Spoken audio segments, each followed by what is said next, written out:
शिक्षकों और मेरे मित्रों, आज मैं माँ के विषय पर अपने विचार प्रस्तुत करने जा रहा हूँ। माँ शब्द छोटा है पर इसका अर्थ बहुत बड़ा है। हमें बोलना, चलना और अच्छा व्यवहार करना सिखाती है।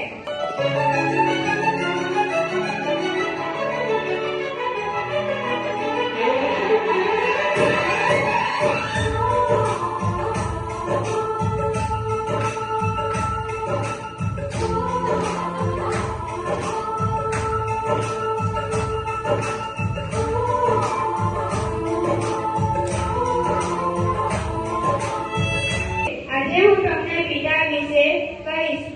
પિતા આપણા જીવનના